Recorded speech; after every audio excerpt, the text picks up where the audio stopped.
1대 29대 300. 하인리히 법칙. 대형 사고가 발생하기 전 경미한 사고가 29건, 무상해 사고가 300건 발생한다는 법칙이죠. 이태원 참사로 슬픔에 빠져 있는 대한민국이 주목해야 할 숫자가 아닌가 합니다.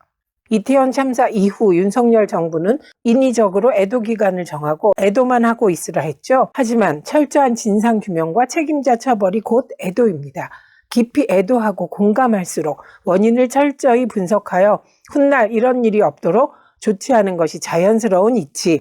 이태원 참사 이후 너무 많은 단편적 사실과 대통령을 비롯한 정부 인사들의 망언, 추태 보도가 쏟아져 갈피를 잡기 힘듭니다.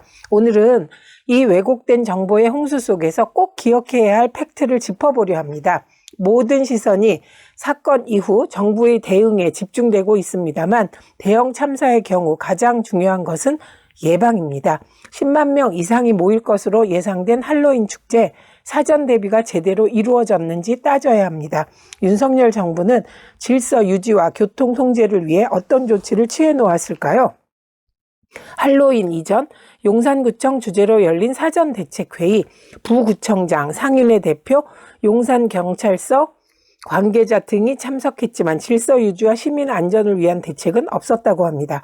당일 회의에 용산경찰서에서는 형사, 여성, 청년 담당 실무 책임자가 참석했습니다. 형사 쪽은 마약 사범 단속, 여청 쪽은 성범죄 단속, 기본적으로 참석해야 할 교통, 경비 쪽이 회의 참석을 하지 않았다니 놀랍지 않습니까?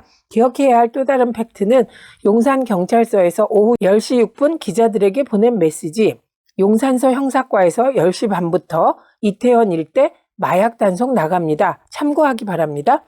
당일 경찰의 주안점은 안전관리가 아니라 마약 단속이었다고 볼 수밖에 없는 단서죠. 인원 배치와 관련 중요한 팩트들도 나왔습니다. 이태원 파출소에선 행사 보름 전 할로윈 축제에 수많은 군중이 밀집할 것으로 예상하고 기동대 파견을 요청했었다고 하죠. 그러나 기동대는 파견되지 않았습니다.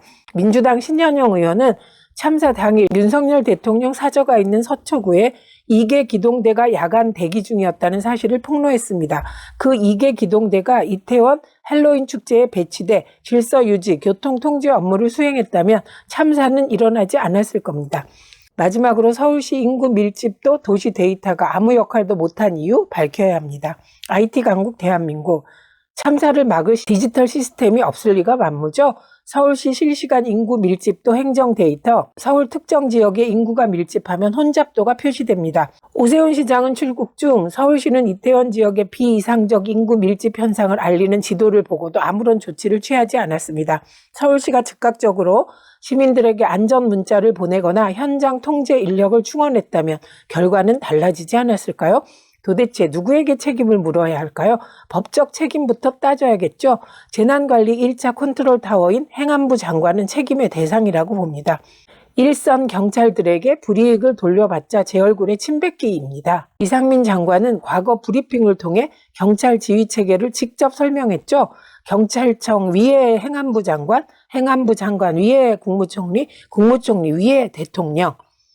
정치적 책임은 당연히 국무총리와 대통령이 져야 합니다.